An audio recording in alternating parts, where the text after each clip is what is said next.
Historia Confidencial con Pacho O'Donnell y Felipe Piña. Hoy, la vida de Martín Miguel de Güemes, por Mitre.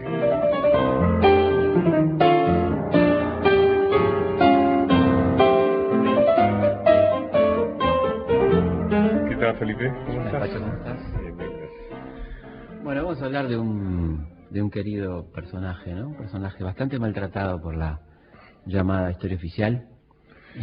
Al estilo que muchas veces hace, es decir, de rotularlo, esquematizarlo y condenarlo a un rol, como en este caso, el gauchito del norte, ¿no? Claro, para colmo apodado el padre de los pobres, ¿no? Así que más políticamente incorrecto todavía. Estamos hablando obviamente de Martín Miguel de Güemes, un personaje realmente notable que uno, digamos, cuando lee sobre él se va asombrando, ¿no? De la dimensión nacional del personaje, de la ¿De cuándo importancia. habíamos hablado mucho? No, efectivamente. Digo la dimensión nacional porque, digamos, queda muy claro leyendo los documentos del propio San Martín, inclusive, y los documentos de los realistas, como de la Serna, de Pezuela, etcétera, que si no hubiera sido por Güemes, muy probablemente la campaña de San Martín no hubiera sido posible, ¿no? Es decir, esto de cuidarle la espalda y toda la estrategia realista que estaba centrada en el ataque permanente al norte para que San Martín desistiera. Sí, a eso hay que incorporar, que es una de las injusticias de la historia que nos cuenta, hay que incorporar a los caudillos altoperuanos. Exactamente. También, ¿no? Que también los caudillos altoperuanos eran los que retenían a las fuerzas realistas, porque en una guerra de guerrillas, de los cuales quizás uno de los símbolos mayores es Juan Azurduy, Ignacio Warnes, ¿no es cierto?, Álvarez de Arenales, Muñecas. Manuel Padilla, el esposo de Juan Azurduy, etcétera. El cura Muñecas, ¿no? El cura Muñecas, que se ocupaban de Iriondo, etcétera. De cuando las tropas realistas bajaban hacia el sur, ellos se ocupaban en los espacios que dejaban a sus espaldas. O sea que también hay que reconocer la tarea de los heroicos caudillos altoperuanos. ¿Por qué nos contás un poquito, que vos te ocupaste bastante del tema de lo que eran las republiquetas, ¿no? Esta experiencia político-militar tan interesante, ¿no? Bueno, cuando se estalló la Revolución de Mayo, hubo una gran repercusión en el Alto Perú, que es hoy Bolivia, y que es uno de los territorios que la Argentina perdió, así como perdió Paraguay, perdió la banda oriental en Uruguay, ¿no es cierto?, perdió el Alto Perú, por un Buenos Aires que estaba muy ocupado mirando hacia afuera, hacia el mar, hacia Europa, y que al contrario, como dijo alguno, me acuerdo Salvador María del Carril, uno de los pensadores del unitarismo, que las Provincias Unidas eran un territorio demasiado grande. El mismo Sarmiento, en una de las sonceras que señala Jaureche, decía que uno de los problemas de la Argentina era la extensión. O sea que, digamos, está claro que al unitarismo, los vencedores de las guerras civiles, lo que le importaba era esencialmente Buenos Aires, y el ejemplo extremo de esto fue Adolfo Alsina, hijo de Valentín Alsina, el jefe, digamos, de los unitarios refugiados en Montevideo, luego de que muere asesinado Florencio Varela, y Adolfo Alsina propugnaba la autonomía, como sabéis. O sea que Buenos Aires fuera un país aparte, Buenos Aires incorporando, por supuesto, zonas de la pampa húmeda, de la pampa rica. Repercutió mucho la Revolución de Mayo en Alto Perú, donde ya había habido, ¿no es cierto?, sublevaciones, como el 25 de mayo de 1809 en varias ciudades del Alto Perú, y entonces los caudillos altoperuanos, que se adjudicaban cada uno una región, que eran lo que vos llamabas recién las republiquetas, salieron a luchar a favor de la independencia de las Provincias Unidas, es decir, era que ellos luchaban por la independencia de lo que hoy es la Argentina, antes de que se separara Bolivia. Tal es así que su distintivo era el distintivo celeste. Y usar el distintivo celeste, por ejemplo, había un general realista muy cruel, que era el general Tacón, que tenía varias muertes encima por usar celeste, fueran mujeres o varones, ¿no? Y niños. Y esos los niños. Los caudillos altoperuanos, por supuesto, apoyaban a los 4 ejércitos abajeños, como se les llamaba, los que venían debajo, que eran las fuerzas que mandó Buenos Aires, a invadir el Alto Perú y tratar de llegar por tierra hasta Lima, cosa que fue imposible. El primero de esos ejércitos estuvo conducido por Castelli, el segundo por Belgrano, el tercero por Rondó y el cuarto por Arauz de la Madrid, que en realidad fue un ejército muy pequeño que tuvo más que nada una tarea de tratar de retener las tropas realistas cerca de la frontera con las Provincias Unidas para que no pudieran reforzar el ataque contra el Lima, contra la Lima de San Martín. Vos te ocupaste de Rondó y demás. Sí, Rondó es un personaje bastante particular, ¿no? Es decir, me acuerdo de un testimonio de Adam Graner, que era un espía ruso. Él había nacido en Suecia y un espía del zar, una curiosidad, ¿no? En el Río de la Plata, y él cuenta cómo vivía Rondó, que lo describe como un payá, rodeado de lujos, mujeres, etcétera, donde hablaba de un harem, inclusive, en medio de la miseria general de los soldados del Ejército del Norte, es decir, en un evidente caso de corrupción. Y Rondó, volviendo a Güemes, era uno de sus principales enemigos, ¿no? Claro, el general Paz habla, ¿no?, de Rondó en sus memorias. Siempre recomendamos leer las memorias de Paz, y ahí es muy lapidario, ¿no es cierto?, en sus juicios. Con Rondó, el general Paz era un capitán del ejército auxiliar, como se le decía en esa época. Y efectivamente Rondó, luego de la batalla de Sipe-Sipe, de la ominosa derrota de Sipe-Sipe, recibe refuerzos de Buenos Aires para recomponer sus fuerzas para volver a enfrentar a los realistas, y seguramente de todas maneras, obedeciendo orden de Buenos Aires, en vez de atacar a los realistas, ataca a Güemes, que se había erigido en gobernador de Salta, sin haber sido designado por Buenos Aires, lo cual fue vivido por el directorio porteño como una insubordinación.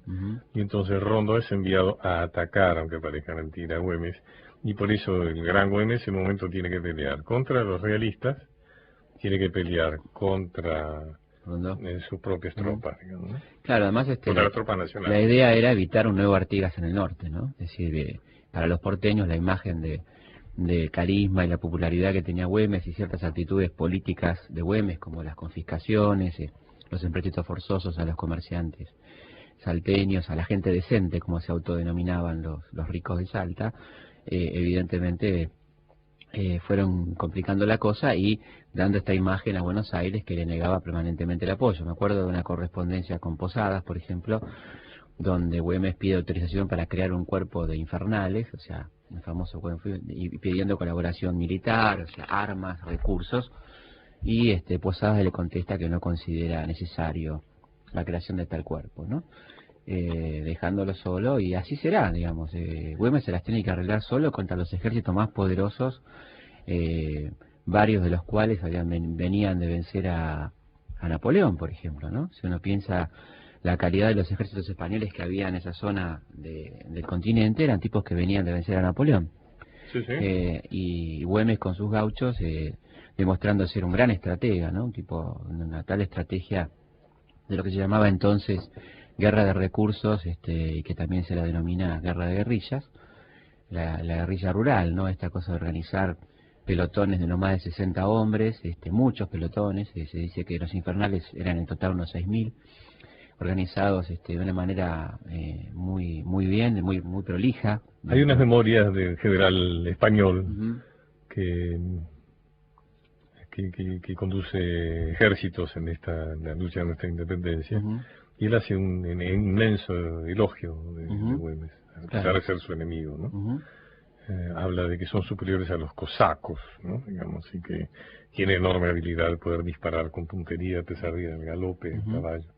Tiene un enorme elogio. Digamos que Güemes, esa voz que te gusta mucho, Hobsbawm, Hobsbawm tiene una definición de bandidos sociales, que sería Artigas, Güemes, los bandidos sociales, que son aquellos jefes líderes de la plebe, de los sectores populares, que se erigen en justicieros, es decir, la falta de una justicia formal. De alguna manera ellos hacen algo tipo Robin Hood, o sea, de alguna manera establecen criterios de reivindicación de los derechos de los humildes, ¿no? Eso hizo Güemes, y por eso era un hombre extremadamente amado. Paz habla de Güemes, y Paz es una persona que no coincide en Güemes, es otra cosa, porque Paz reivindicaba el militarismo formal, o sea, él se reivindicaba como un militar de escuela, entonces disentía con las formas irregulares, digamos, de guerra de Güemes. Y por una parte lo critica, inclusive llega a decir que era gangoso, Sí. que tenía un problema Sí, sí. con la campanilla, y en algún momento dice que tampoco intervenía en los combates, aparentemente porque se le había diagnosticado que a la primera herida iba a morir, lo cual Hemofilia, ¿no? algunos, Hemofilia sería, ¿no? algunos médicos dicen que puede haber sido, y efectivamente muere desangrado, cuando es herido un tiro en el traste, digamos, cuando él trata de huir de emboscada que se le tiende, ese desangra a lo largo de 8 o 9 días. Claro. Una agonía Una muerte espantosa. bastante terrible. Sí.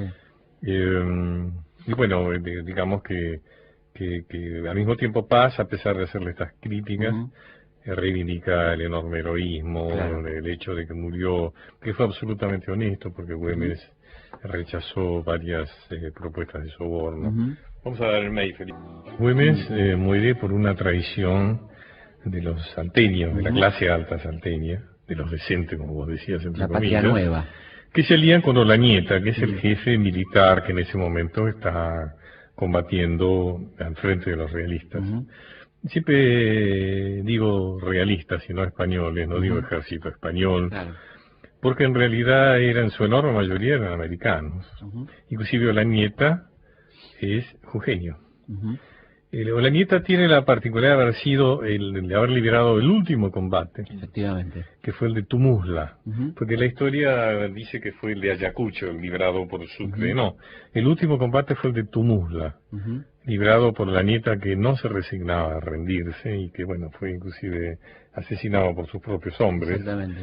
Pero digamos, el último combate lo libró este hombre, indudablemente un militar de mérito, por lo menos muy leal a su bandera, que fue de Pedro Olañeta. Que se proclamó virrey. Claro. ¿No? Olañeta, digamos, la aristócrata, la oligarquía salteña, establece un pacto con Olañeta para una operación de comando que lleva a cabo un coronel, por supuesto americano también, que es el de Barbarucho, Barbarucho Valdés. El de Barbarucho Valdés, que es una operación de comando al estilo de las que uno lee o que uno ve en la televisión o en el cine, y por supuesto conducido por vaquianos, salteños. La cuestión es que él baja por una sierra que no está custodiada porque es considerada inaccesible, y bueno, y de noche rodean la casa donde está Güemes, y sale uno de los hombres, de sus hombres, es muerto de un disparo. Güemes sale a ver que ya está en Chamical, y bueno, luego muere desangrado en una muerte bastante terrible, pero donde él inclusive, según cuenta un historiador salteño, rechaza Olañeta le envía mensajeros para decirle que bueno, que entregue la ciudad, que ordene a sus personas que se rindan, y que entonces él lo va a atender como corresponde, que vaya a un hospital. Y Güemes llama a su edecán y le dice, ordene a esta señora que se retire inmediatamente, ¿no? Que curiosamente era este personaje tan particular que es Witt, ¿no? Que luego va a ser el que va a encabezar la ofensiva final, ¿no? Digamos, después de la muerte de Güemes, el 17 de junio de 1821, vendrá digamos, de alguna manera el mejor homenaje que le hace el pueblo salteño a Güemes, que es, encabezado por Witt, echar definitivamente a los españoles, ¿no? Será como lo mejor que se podía hacer.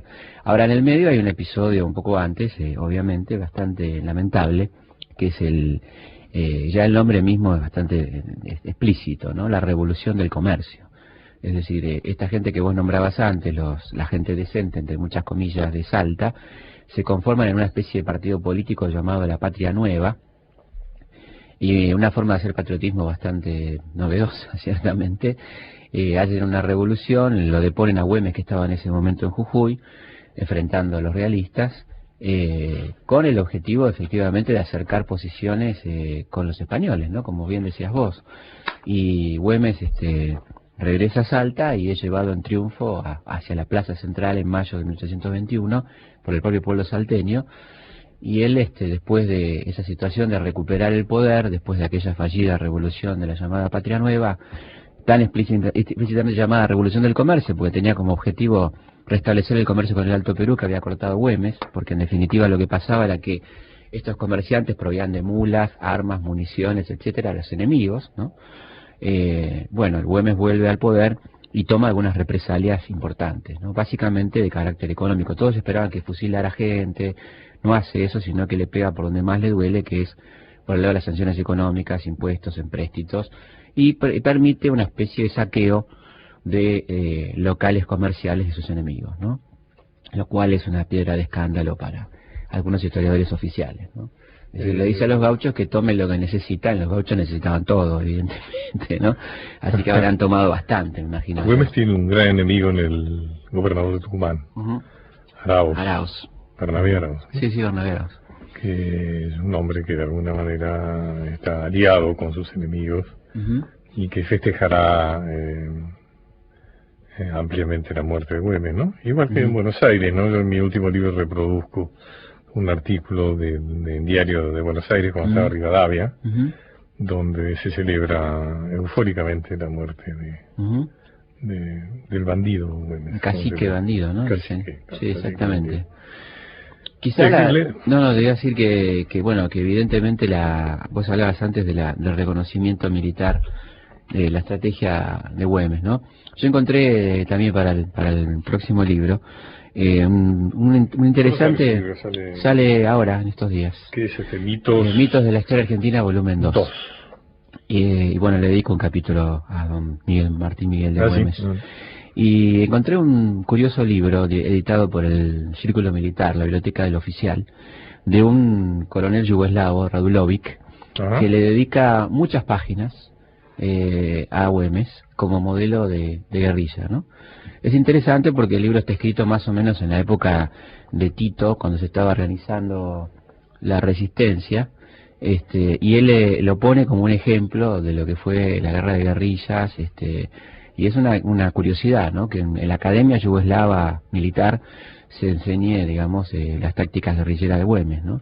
Así que evidentemente trascendió notablemente las fronteras, ¿no? Digamos que Güemes contó con todo el apoyo, el afecto y el respeto de Belgrano y de San Martín. Efectivamente, sí, el reconocimiento. En un primer momento él tiene una indisciplina cuando forma parte de la fuerza de San Martín, ¿no? No sé, sancionado. Pero luego, digamos, cuando San Martín avisa a Buenos Aires que no va a insistir en llegar a Lima por tierra, sino que va a hacer este otro periplo por la cordillera Chile, Perú, el mar, dice que bueno, que será suficiente con la fuerza de Güemes. San Martín lamenta enormemente el asesinato de Güemes en una carta que le envió Higgins. Se pronuncia agriamente sobre la traición de los salteños, como lo llama. Entre otras razones porque básicamente Güemes era el que él había encargado de organizar la expedición militar por tierra que iba a tomar a Lima por pinza. Mientras él iba por mar, desembarcaba en el Callao, se suponía que una fuerza tenía que avanzar por tierra hacia Lima. Güemes era el encargado, y también Bustos, el caudillo de Santa Fe, de Córdoba, perdón, que no tiene calle en Buenos Aires, como siempre digo, y que de alguna manera también había tomado con mucho entusiasmo este pedido de San Martín, que no era Buenos Aires el que respondía a su pedido, sino que eran Güemes y Bustos esencialmente.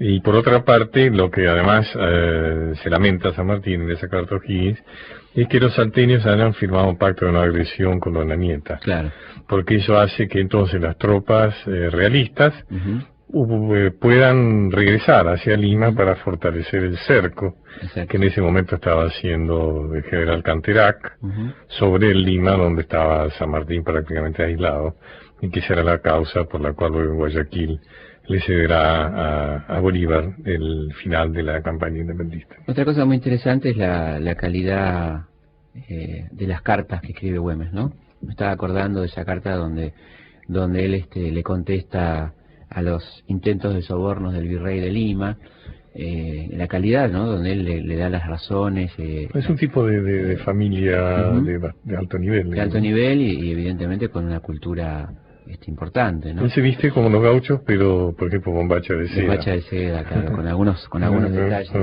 Realmente interesantes, ¿no? Y me parece social. Igual que Artigas, ¿no? Artigas es hijo de un comerciante, Siempre que uno habla de Güemes se acuerda de Artigas, ¿no? Sí, aparte Y a hubo la correspondencia, recíproca. una ¿Hubo correspondencia? Eso no, interesante entre ellos, eso no sabía. y donde, bueno, evidentemente había coincidencias, ¿no? En torno a cómo veían a Buenos Aires, al abandono, digamos, que le marca Artigas, ¿no? Es decir, el rol que estaba cumpliendo Güemes, el abandono a lo que lo somete Buenos Aires, porque realmente es una epopeya, ¿no? La del pueblo salteño y la de Güemes, de poder parar esos avances, porque uno piensa que si no la Argentina hubiera terminado con suerte en el norte de Santiago del Estero, ¿no? Si no hubiera sido por los hombres de Güemes, hubiera parado ahí seguramente la cuestión, porque ellos fueron los que tuvieron que bancarse estas ofensivas permanentes que, como decíamos antes, tenían como objetivo distraer la atención de los ejércitos para evitar la toma de Lima, ¿no? Que creo que este es el punto central. Y a Gómez le quedaba muy clara esta estrategia, ¿no? Que de alguna manera era una estrategia de contención, de desgaste, y bueno, y era una guerra prolongada, digamos, en términos de estrategia, donde uno ve cuáles eran las armas, ¿no? Las armas más básicas, más elementales, la mayoría eran armas capturadas al enemigo, porque no había forma de procurárselas, y esto era una de las pocas formas que tenían de obtener armamento, porque si esperaban armamento de Buenos Aires, al contrario, cuando va a Rondó, le pide que le devuelva 500 fusiles, ¿no? Encima que no tenía nada, le tenía que devolver armas, ¿no? Así que yo creo que esto marca la importancia de este personaje, que bueno, que evidente, yo creo que fuera de Salta es un personaje poco reconocido, ¿no? A nivel nacional.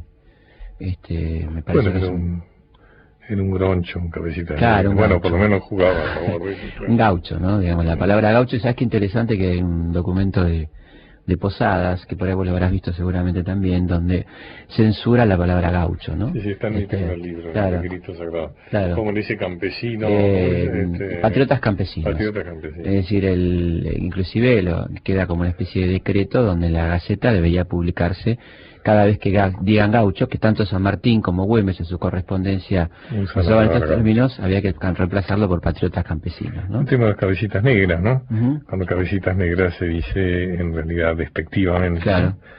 Y evita, uh-huh, lo incorpora como algo positivo, ¿no? grasitas, cabecitas. Claro, una descripción, claro, digamos, la palabra gaucho elevada, ¿no? La palabra gaucho tendrá hasta entrado el siglo XX un carácter claramente despectivo, ¿no?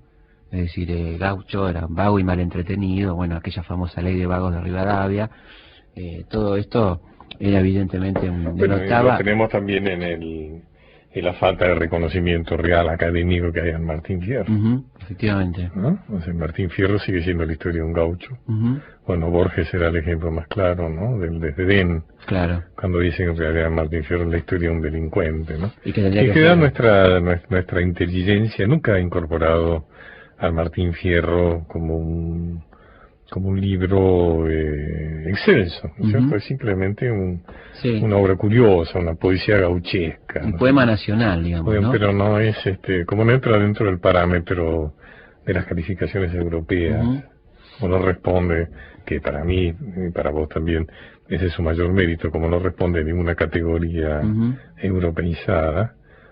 Tampoco esa historia del Martín Fierro, que es una maravilla, ¿no? Hace sí, poco la estuve extraordinario. releyendo. Había que tener siempre un Martín Fierro y leerlo por parte, ¿no? Porque antes había, te acordás, en todas las casas había un Martín Fierro, contando en qué consistió la llamada Ley de Bancos Garantidos de 1887. Bueno, la van a buscar y se van a encontrar con algunas sorpresas interesantes que la van a remitir a un pasado reciente, seguramente, ¿no? Es muy parecido, ¿no? Como yo decía, vos te escuché decir una vez una buena frase, que no es que la historia se repite, sino que la historia continúa, ¿no? Exactamente, y mientras en la medida que no se cambien las causas, los efectos van a ser seguramente similares, ¿no? Sí. Esto ocurre durante la presidencia de Juárez Celman, bueno, ya van a ver, seguramente ya muchos la conocerán. Tenemos que darle un programa a Juárez Celman, ¿no? Porque sí, es discutible, ¿qué pasó Juárez Celman? ¿Realmente fue un mal presidente? Uh-huh. ¿O fue un hombre que tuvo el tupé de enfrentarse a los grandes capitotes del momento? Uh-huh. No sé qué pasó con Juárez, porque fue tan criticado y tan dejado a un lado, ¿no? Uh-huh. Bueno, por eso nos vamos a ocupar. Yo te propongo un tema, te va a sorprender el tema que te propongo, pero en estos días está saliendo tu nuevo libro. Sí, exactamente. Los mitos de la historia argentina 2. 2, efectivamente. Que bueno, aspirará a repetir el éxito del primero, ¿no? Bueno, ojalá. ¿Por qué no nos contás un poco qué es? Bueno, es digamos, sinceramente porque no sé muy bien. Es la continuidad de lógica, porque es un tríptico, van a ser 3 tomos, es la continuidad del primer tomo que había quedado ahí en la Independencia, y yo arranco en el segundo tomo con la llegada de San Martín a Buenos Aires y comienzo hablando de San Martín, digamos la vida de San Martín, dándole mucha importancia a los aspectos políticos, ¿no? A la formación de San Martín político, y al pensador liberal de San Martín, destacando, por ejemplo, todos los aspectos vinculados a la educación, ¿no? Así como nos hemos ocupado aquí tanto de Belgrano, y vos en tu libro y yo en el mío, del Belgrano educador, también hay un San Martín educador, ¿no? Un tipo preocupado por las bibliotecas, Y la atraviesa los Andes, con una importante biblioteca. Efectivamente, ¿no? 400 volúmenes, ¿no? Que en esa época bastante incómodo, por cierto. Notable. Y bueno, y inaugura la Biblioteca de Santiago, la Biblioteca de Lima, en Mendoza, y tiene esa hermosísima frase, ¿no? Donde dice que los días de inauguración de bibliotecas son tan felices para los amantes de la libertad como tristes para los tiranos, ¿no? Y si uno piensa en aquella dictadura militar que se decía imbuida del espíritu sanmartiniano, y que en vez de fundar biblioteca quemaba libros, ¿no? Me parece que nunca está de más lo que hacemos acá, y que tanto nos interesa a vos y a mí, que es limpiar la imagen de San Martín, ¿no? Todo lo que se pueda, porque durante mucho tiempo estuvo apropiado de gente realmente impresentable, ¿no? O sea, se apropiaron de la figura y encima del espíritu sanmartiniano, ¿no? Pero San Martín siempre fue muy infortunado, ¿no? San Martín fue muy criticado en su época, como ya me lo hemos dicho. Pero además algo que señalamos, el hecho de que San Martín, los restos de San Martín son repatriados recién 30 años después, o sea, 1880. Efectivamente. Es decir, que se lo castiga por todos los enemigos, adversarios, por de haberle dejado el sable rosa, por no haber participado, digamos, de todos los ajetreos post-caseros, la guerra civil, etcétera. Se lo castiga a estar afuera 30 años. Efectivamente, es un bueno, y eso a mí me pareció muy interesante también hablar del exilio, ¿no? Claro. De San Martín, de aquel exilio tan particular, ¿no? En primer momento un exilio muy movedizo, que como bien dice Teresa Muchasti en un excelente libro sobre San Martín, el San Martín político, habla de él, ¿no? Un hombre que evidentemente era un hombre comprometido con las ideas revolucionarias, porque va por muchos lugares de Europa, particularmente los lugares donde había algún lío vinculado a las revoluciones liberales, por ejemplo, ¿no? Y era un hombre bajo sospecha, tanto en Francia como en Inglaterra era un hombre mirado como bajo sospecha, ciertamente, ¿no? Y bueno, después me ocupo también del famoso empréstito Baring con Rivadavia, apuntando a un aspecto que me parece fundamental del empréstito, que es su carácter modélico, ¿no? De cómo esa deuda, primera deuda tomada, constituye un modelo para las futuras deudas, y una parte que no es quizá la más transitada. Todos sabemos que se pidieron 1 millón de libras, llegaron 500.000 y pico en papeles, y que llegaron efectivamente 90.000, mucho menos de 90.000 en oro, sino qué pasó con esa poca plata que llegó. Es decir, de cómo se creó una cuestión increíble, que era una comisión de entretenimiento del empréstito, con ese nombre, comisión de entretenimiento. Y entretuvieron tanto la plata que se la prestaron a los mismos negociadores del empréstito. Bravo de Costa, Sáez Valiente, Félix Robertson. Ellos toman como préstamo del Banco Provincia, del Banco de Descuentos. Claro, porque se funda el Banco de Descuentos prácticamente con estos fondos. Para eso, efectivamente, ¿no? Que es un banco de especulación financiera. O sea que es un autopréstamo que termina pagando la nación, ¿no? Porque después, cuando Rivadavia crea, digamos, la presidencia y se transforma en el Estado Nacional por poco tiempo, una de las pocas obras perdurables de Rivadavia es transferir la deuda provincial a la nación. Claro. Entonces, bueno, ahí doy los detalles, Suena algo eso, ¿no? El rol de Manuel García en todo esto, ¿no? Este personaje tan particular, bueno, que me pareció interesante explicar los mecanismos del empréstito, que nunca están de más, porque lamentablemente se repitieron muchísimas veces en nuestra historia. ¿Y hasta dónde ¿no? llegas en tu libro? Bueno, llego hasta 1910, hasta el granero del mundo, ¿no? Pasando obviamente por Rosas, Rosas me pareció sumamente interesante, ¿no? El capítulo, bueno, como vos te habrá pasado, es un personaje fascinante, y mi interés era tratar de hablar de un Rosas. Rosas, ¿no? Sí, a mí me parece un personaje sumamente interesante, y me preocupa destacar el rol de los que lo acompañaron, ¿no? Como hemos hablado tantas veces acá, de aquella oligarquía realmente inescrupulosa, ¿no? Que integraban orgullosamente la mazorca, y doy los nombres de los mazorqueros más famosos, eran todos miembros de la oligarquía terrateniente que lucían sus nombres en la Gaceta Mercantil, ¿no? Que después Santa se volvieron Coloma. urquicistas muchos de ellos, Sí, ¿no? sí, exactamente, ¿no? Y bueno, después me ocupo de la guerra de la Triple Alianza, que Ese es un creo tema que es un fantástico, tema, ¿no? bueno, que a ambos nos apasiona, y Ahí que de hemos Marco charlado escribió un mucho. libro, ¿no? El presidente Efectivamente, y ha de la salido Academia de Historia publicó un libro muy bueno. mucha sobre- bibliografía reciente, ¿no? Libros brasileños también muy interesantes sobre la guerra.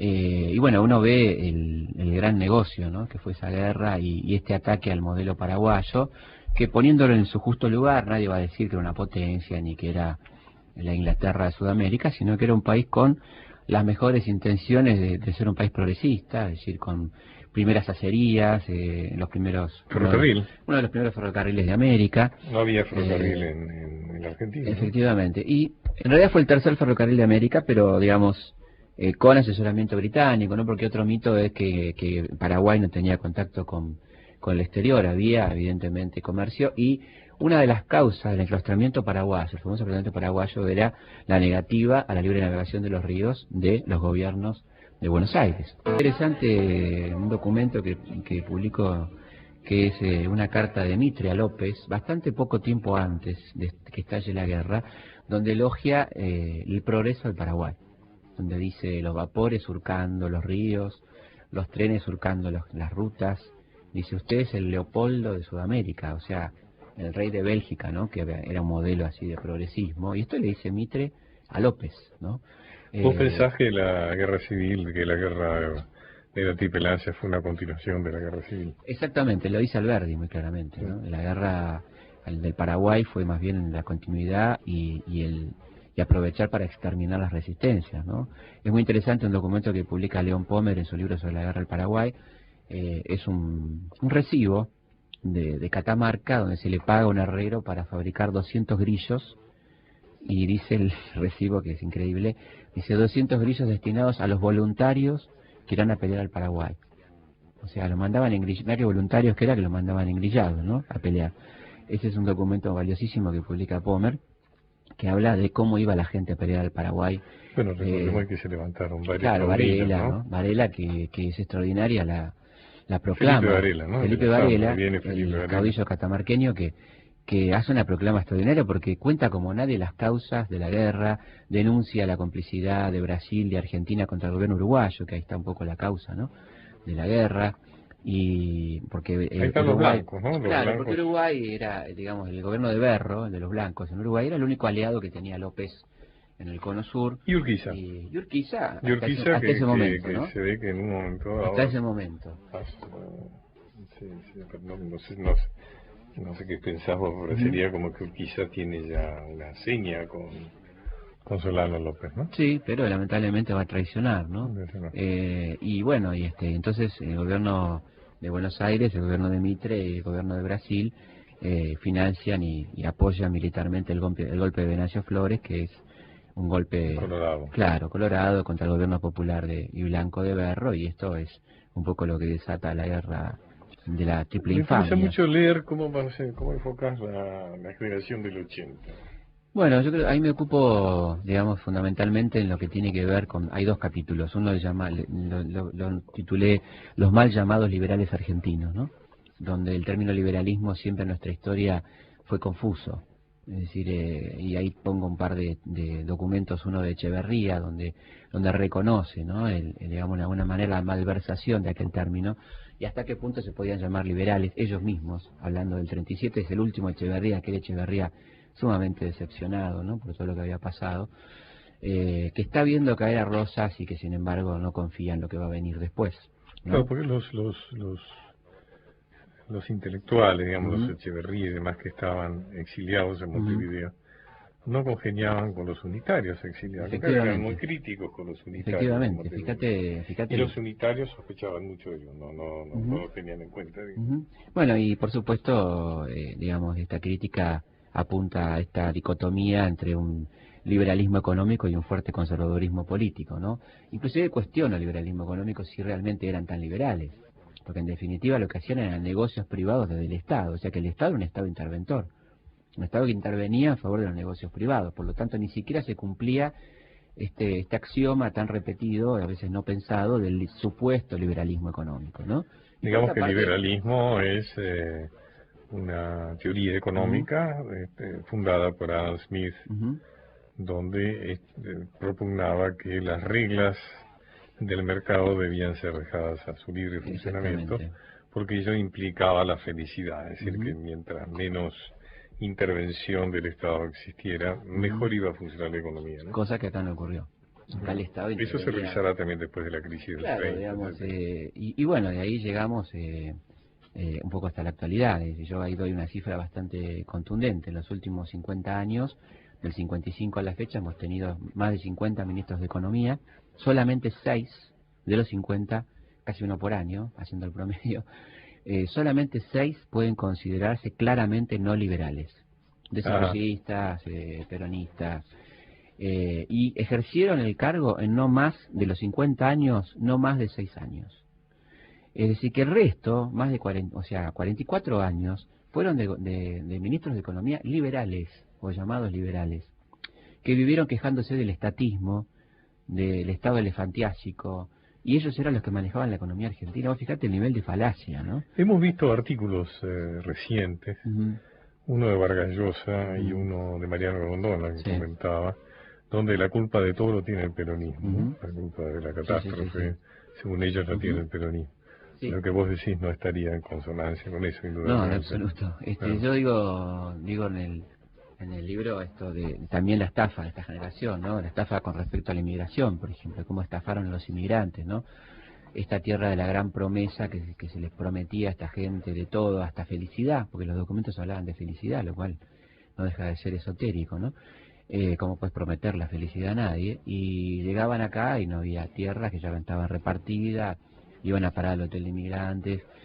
Y yo digo que, bueno, hablaban de la tierra de la gran promesa, lo que no aclaraban que no pensaban cumplirla, la gran promesa, ¿no? Un amigo mío que murió hace poco tiempo, lamentablemente, Piero Vara, un importante empresario, me contaba una anécdota que tiene que ver con esto que vos decís, que por supuesto esto un poco más acá, digamos, de la época de la que vos estás hablando, pero que les decían que Argentina se llamaba Argentina, que en italiano es Argentina, que quiere decir plata. Decía plata, que le decían que los billetes estaban en el piso. Que lo único que tenían que hacer era agacharse y recoger. La riqueza. Me contaba que cuando llegó le dice a la madre, no veo los billetes, me parece que aquí vamos a tener que trabajar. Acá parece que vamos a tener que trabajar. El otro capítulo que me ocupo, por supuesto, es el de la llamada conquista del desierto, ¿no? Que obviamente me ocupo del genocidio, que todo el mundo espera que uno lo haga y está muy bien, y nunca alcanza, porque la verdad que los documentos que uno va encontrando son absolutamente demoledores, pero agregándole un elemento poco trabajado que es el gran negocio de la llamada conquista del desierto, ¿no? Es un negocio inclusive que precede a la conquista, durante todavía la presidencia de Avellaneda, que es el que efectivamente le ordena a Roca terminar la llamada campaña del desierto, con un enorme empréstito que lanza el Estado Nacional, que son bonos del Tesoro, por el cual con muy poco dinero vos comprabas tierra a conquistar. Por ejemplo, la familia Martínez de Oz... Como si fuera la luna ahora, que se vende la tierra. Pero mucho más real, ¿no? No sé si compra tierra en cuanto nadie había llegado. Efectivamente. La familia Martínez de Oz compró 2.500.000 hectáreas por 400.000 Tenían buena visión, o buena información. Estamos hablando de las mejores tierras del mundo, para decirlo rápidamente, o sea, la zona de la Pampa Húmeda, es decir, no estamos hablando del confín de la cordillera, ¿no? Bueno, todo este negocio sumado a esto... Por eso vos lo documentás en tu libro. Estamos hablando del inminente libro de Felipe Piña, Los mitos de la historia argentina. Digamos el concurso. ¿Cómo no? Bueno, nos escriben a historiaconfidencial@radiomitre.com.ar y estamos preguntando en qué consistió la ley de bancos garantidos de 1887. Quien quiera comunicarse con tu sitio, www.elhistoriador.com.ar, con el mío, www.o'donnell-medio historia.com.ar. Debo decir con gusto que ambos sitios son permanentemente muy visitados, ¿no? Muy visitados, sí. Y bueno, es una linda forma de conectarse con los oyentes, llegan consultas. En el mío hay, por ejemplo, yo propongo debates. Hay un debate sobre Rosas, otro sobre Che Guevara, otro Sarmiento, de la generación del 80. Y es maravilloso cómo escriben y se contestan y se enojan y se alían y realmente es fantástico las ganas de participación de la gente. Te diría que de no sé cuántos mensajes hay, creo que hay 2 o 3 negativos o así irritantes. Claro. Todos los demás son de una gran participación. Sí. Lo cual demuestra, como siempre decimos acá, que la historia está viva, ¿no? A pesar de aquellos que la quieren matar, digamos, la historia está viva. Que la quieren congelar, ¿no? Pero que la quieren hacer de una determinada manera. O de una elite. Pero últimamente ha salido una historia de cómo interesa la historia. Yo creo que interesa cierta visión de la historia, ¿no? Sí, porque generalmente la gente que hace estos artículos sobre el renovado interés por la historia nos omiten. A vos y a mí, que bueno, que somos evidentemente los autores que más estamos vendiendo en términos de libros de historia, ¿no?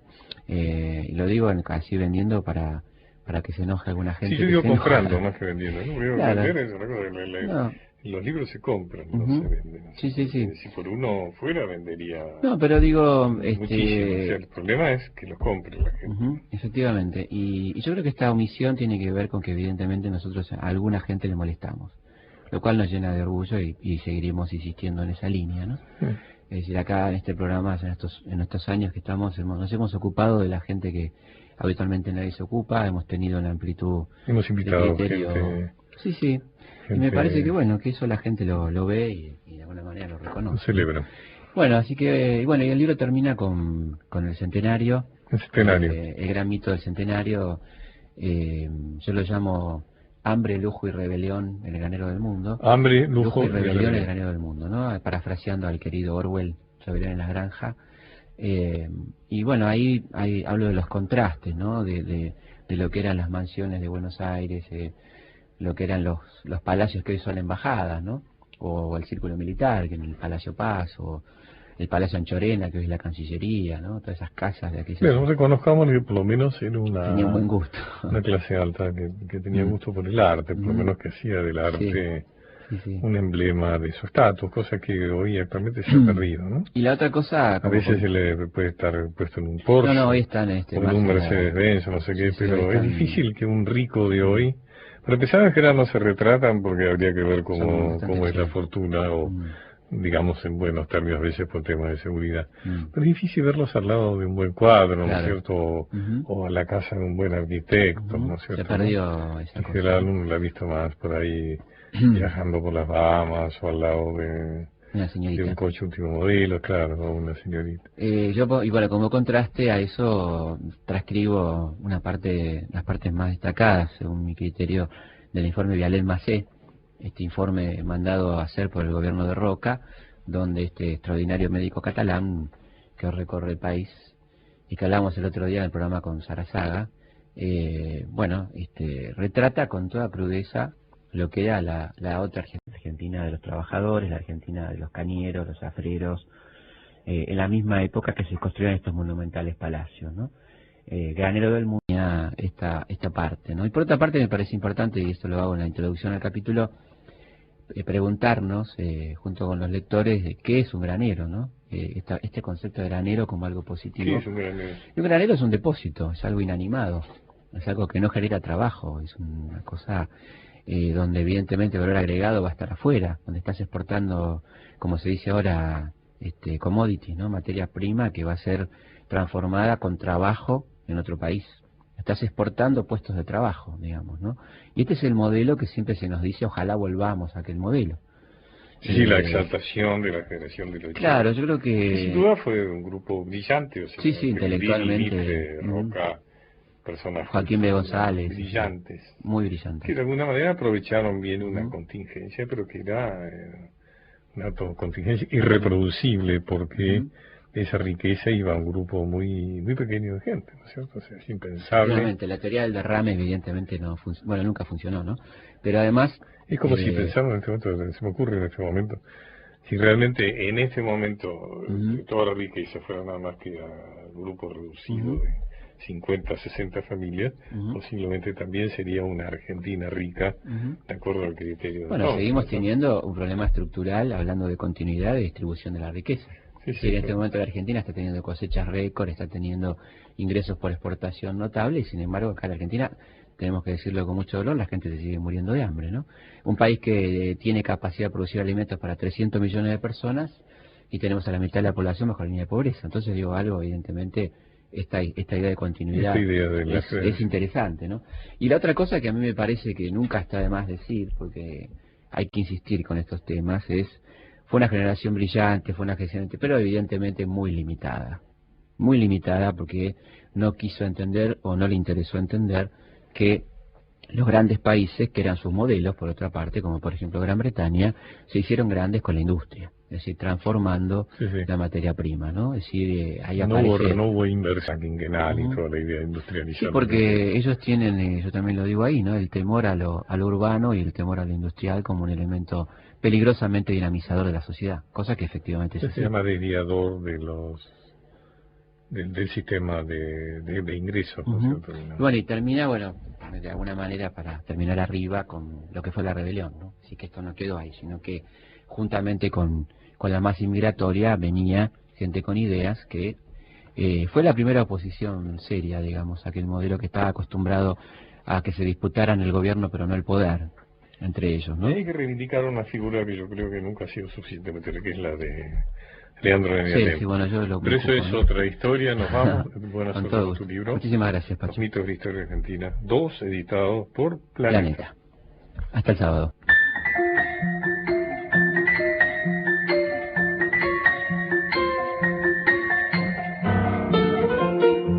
Historia confidencial.